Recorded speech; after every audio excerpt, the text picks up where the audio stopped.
Hi, everyone. Welcome to the second episode of She Speaks. My name is Imani Henderson, and today I'm here with Cherie Animashaun.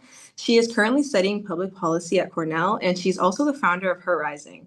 So, to start, I'd love to start by hearing a bit about your background and what led you to where you are today. Yeah, of course. And thank you for having me on. I guess my story starts back in Evanston, right next to Chicago, suburbs. And I grew up in a really loving community. I grew up with a single mom, and I don't know, we watched shows like Shark Tank, we watched shows like what was it? America's Got Talent, The Voice. I was always seeing these really ambitious people, like seeing their sob stories, kind of like their journey and background of like, okay, I didn't have a lot, but I made what I could out of it. So very early on, I was always like pursuing so many different creative pursuits. But I think something that a lot of people who look like me kind of face is we have the ideas, but then we don't know what to do with it. I wanted to kind of go into the business lane, but didn't know how to start a business. I loved writing, loved art, but I didn't like know what to do with that. Like there just wasn't that many opportunities for me to kind of get my work out there. So by the time I got to high school, I was like, okay, if I'm going through this, there's got to be a lot of other people doing it. And I'd always been serving on different nonprofits. So I was like, let me make my own. So started Horizon at 16 years old and it's taken off ever since. So we've been trying to close the opportunity gap, which is pretty much what I was facing during so much of my childhood. And then two, we're also helping girls rise into leadership. So it's been a crazy journey, but I'm super grateful for like the community I have back home. I was always seeing women in just leadership, like whether it was my aunts, my grandmas, like they were always doing the thing. So I think I always looked up to them. So now it's really insane kind of being that person for a lot of other people. That's beautiful. I feel the same. I feel like heavy on the opportunity gap. That's something that I think I first realized how prominent that was in high school. I remember in high school, I wanted to start a BSU at my school, but there was a lot of conversation around discrimination and how that would be discriminatory. And it was a lot, it was a whole lot of mess around that. And it was confusing at the time because what I didn't realize is that I wanted to start something, but because of my circumstance and, maybe my identity, people were trying to keep me from starting something. So that's beautiful. And I'm curious if those motivating factors have kind of developed or if they've changed over time, and if so, how so? Yeah, I think when I was in high school, I kind of had a one-dimensional view of the world. I was like, okay, we can change the world, but how? And I think now that I'm growing up and kind of seeing the barriers and also like studying the barriers, I've gotten, I guess, a greater sense of the vocabulary. Like I actually know what's going on.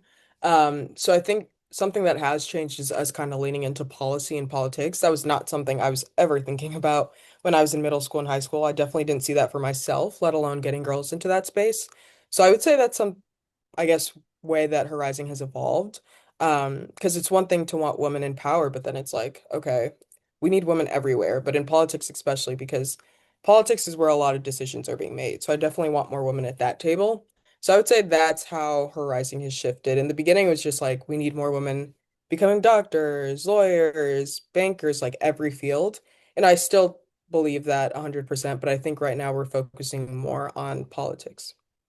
Agreed. And building off of that, I'm curious, how has studying public policy at Cornell shaped your perspective or kind of your vision? Yeah, I mean, Cornell is a space. Um, I think it definitely prepares you for anything. I'm like, if I can conquer this, then I can do anything in this lifetime.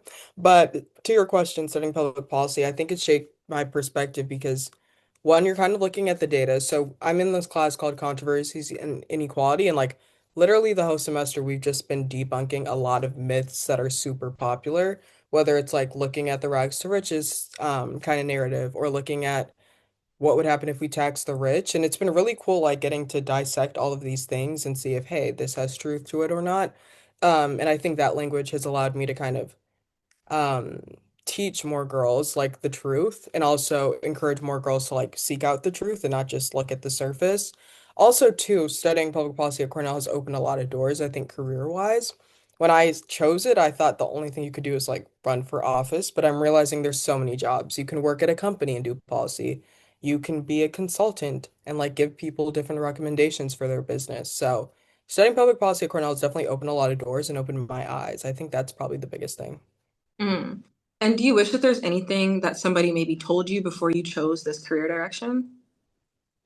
Yeah, I would say explore everything. I think when people say major and like so I'm talking to high schoolers now and they have this really big pressure on like I need to choose the perfect major. And I feel like once you get to college, regardless of your major, you're gonna have so much flexibility. You're gonna go to an internship and realize, hey, I don't actually like this, or you're gonna kind of do a fellowship and see, I love this. So to keep a more open mind, and with public policy, like once you get your foot in the door there, like intern in different areas of policy. I came in very passionate about education policy, like you said with BSU. That's actually what got me into policy.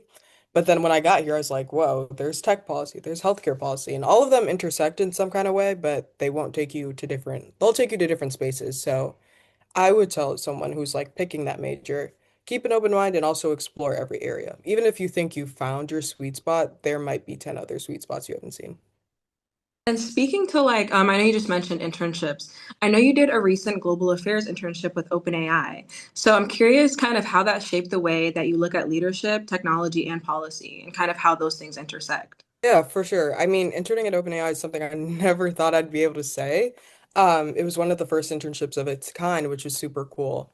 I think something that I learned was like the importance of regulation. And also this goes back to my last point, like we just need more women, we need more people, period. In this policy space because AI is really, really new and a lot of people, even lawmakers in different countries, just don't know what to do with it. So during my internship, a lot of the work we would do is look at what are these other countries kind of proposing when it comes to AI policy? A lot of it was stuff that could be potentially harmful, potentially dangerous, and like limiting when it comes to innovation. So we would kind of work on redrafting policies, meeting with these different stakeholders and like giving them advice. I think the biggest thing I learned about leadership is you need to see both sides. You need to see every single angle. We met with a lot of people who knew about politics, knew about law, knew about policy, but knew nothing about tech. And they were the ones who were making tech policy. So we saw a lot of like problems and incoherencies for sure. So I think that just showed me the importance of being well-rounded. Like, yes, you may want to go into politics, but you should learn about the other side. Or if you don't even want to go into politics and you want to go into tech, you should learn a little bit about the policy side. And I think when you look at both sides, you're equipped to do anything. You kind of become the expert in the room. So yeah, I would tell any girl, any person of color, like if you want to be unstoppable, learn both sides, both the policy and the product. Agreed. And this is a little bit of a side question, but during the summer, I was also out in the Bay, kind of in that tech bubble space, interning with Meta. And I'm curious how you felt about navigating that like Bay Area tech space, especially as a Black woman, because I know I definitely have my thoughts on that experience. It was definitely a time. It was so funny. By the time I left, I was like, oh my goodness, I have to make an AI startup or like I'm behind. I feel like everywhere I turned, everyone was just talking about a tech startup. So it's a very interesting bubble to be in, especially as someone who's not even interested in tech, like the product necessarily. But yeah, everywhere I went, one, there'd be a lot of spaces where it just doesn't even look like us. And then, yeah, I guess everyone was just really, really focused on like making the next big product. And AI was like a buzzword. Like I can't even tell you the amount of times I heard people talk about AI. It was everywhere you went. So that was a little exhausting. There's like one of my favorite creators, Sidoni, and she was also leaving her takes on like SF in the Bay Area. And I think I agree. It can be as someone who's like been in Chicago, DC, New York. I think the Bay Area is definitely a bit on the quieter side when it comes to the social scene. At least that's what I was saying. I didn't see that much diversity. Um, so that's kind of my take. I'm just not like a tech bro, so I don't know if that was the space for me, but I'm curious what you think about it. Definitely agreed. And like as somebody who might be considered like a tech bro, well, my own version of a tech bro, but I feel like even though that's like my specific interest, it just always felt like there was somebody that was deeper in it than I was. And like I would have conversations with people and they'll be like, oh, like what are you building right now? And I'm like, oh, like what am I building? So I think like just being there for even 10 weeks was so inspiring. It was like, okay, first of all, I need to start something like yesterday. And second of all, it was like I feel kind of like I'm sticking out like a sore thumb. Like there's not that many women, and there's especially like I might be the only Black woman in a lot of the rooms that I'm in these 10 weeks. So it was eye-opening. I think it told me a lot about where I see myself in the future, especially like depending on where I decide to pursue my career. Um, I feel like being in the Bay Area was like nothing else, though, like in good Yeah. ways and bad ways.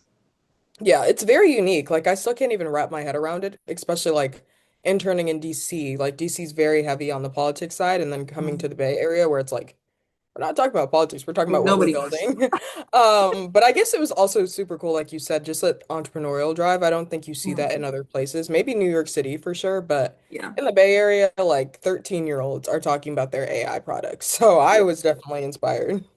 And then it was also like every billboard Every had single something to do with billboard, AI. everyone, even in the It was actually airport, just creepy. AI. I was like, Really. okay, okay.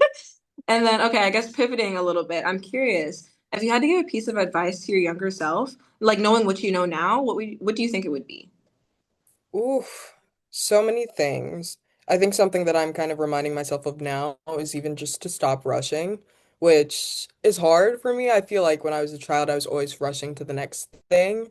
I was like I need to create this to get here. I need to do this to get here. Especially in high school, I think there's just so much pressure on like I need to do X, Y, and Z to go to college, to get into college.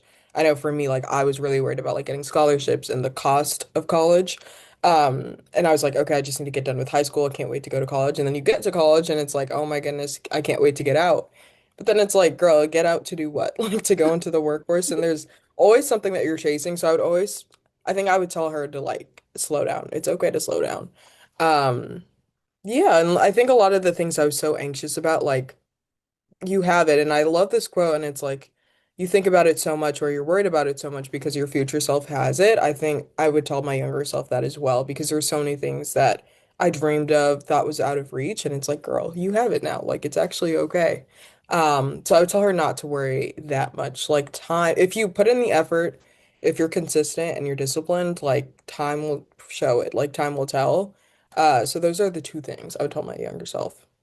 Agreed. So the part about slowing down, I feel like I even need to remind myself now to do that. Like Yeah. I'll look back like on a Friday like night, look back at my week and realize like, wow, I didn't sit down once. It's like, At okay, all. I need to remind myself like you're just gonna get burned out if you don't slow down. Yeah. Definitely. And then I'm curious, how do you feel like your identity, however you define that, has shaped the way that you show up in specifically like leadership and advocacy spaces? Yeah. Two ways. I would say one, no matter what space I walk into, because of my identity as like a black woman, I'm always thinking at the back of my mind, I don't want to be the last one here. So whether that's creating more opportunities or telling people how to get in the door, that's always something I'm thinking about and conscious about, which I know a lot of other identities don't really need to be so cognizant about. But yeah, even if it's like OpenAI or Capitol Hill or just like the college that I go to, I'm always thinking, okay, how do I get more people like me here? So that's definitely one way. And then two, there's just so many incredible black women that I look up to. And I think kind of learning from them, emulating them, because it's fair and it's okay to not know everything. Like we're 20, 21, 19. Like you're not going to know everything, especially in high school. You're not going to know everything. But I think something that I did really well was, okay, I picked out a few black women that really inspired me. I love their trajectory and I love the work they're doing. And I kind of just patterned some of my steps after them, whether that's like working really hard in school and studying and all of that to the way I carry myself, mannerisms when speaking. I would say things like that. Having black women to look up to has definitely been a gift. It's a privilege. Like I love being black and I love the women that have paved the way. So yeah, definitely giving honor and credit where it's due. I really love that. And I guess like finally, when young Black women hear your story, what do you hope it inspires in them?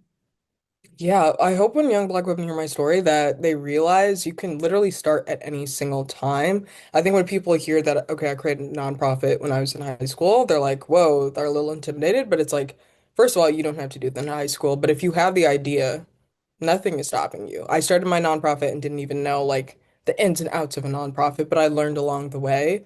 No one in my family has gone to an Ivy League before, but I just learned along the way. With college applications, I had to figure it out. I had to teach myself, but I would tell those young black women who are nervous or worried that like you can learn along the way. Like literally just raise your hand and just see where it goes. You don't have to be perfect. My grades were never perfect. I was never one of those like straight A students all the time. I didn't have everything figured out, but I was willing to just kind of take that shot. So I would say if anyone can learn anything from my story, it's just start where you are now. You're not too late, you're not too early. Mm. Thank you so much. And thank you to everyone who watched the second episode of She Speaks. I'm Imani Henderson again, and this was Cherie Animashaun. I hope you guys have a lovely evening or day.